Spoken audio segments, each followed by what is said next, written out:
Well, Olvidados maybe, if it's not my Hmm. very favorite film, it's certainly one of my top favorite films of all time. I watch it all the time, and I love it so much. And it's Buñuel in his Mexican period. Yeah.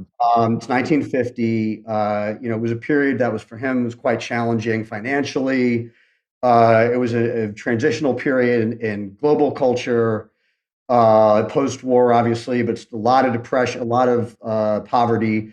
And this, to me, I chose it because to me, poverty is kind of the system, and the poor are the cogs within a kind of an inescapable system of poverty that's been designed in a way to keep that faction of society poor.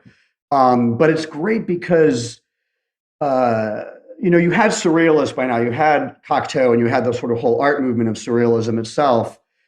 But it's a social realist movie that collides with surrealism, and it shouldn't have worked, and it does so well. And so I think it's a very influential film, though I also think that it's a film that people don't often realize they're being influenced by because its tone is so well played, and Hmm. a movie that shouldn't work that works is it's pretty bleak, and he got in trouble for it. And I mean, it's almost like Oliver Twist if it had a more realistic ending. And uh, so it's kind of like it's what Buñuel likes, like give me Dickens, and I'll show you what the world actually is like. Yeah.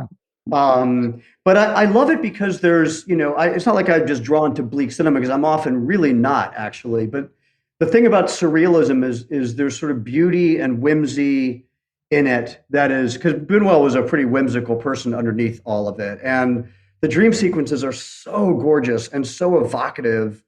And while they are dark, they have a kind of Buñuelian whimsy that keeps it from being unendurable, like some movies about poverty are, just pure slice of life. Even some Dardenne brothers movies where they're great, but you want to throw yourself out of a building by the end.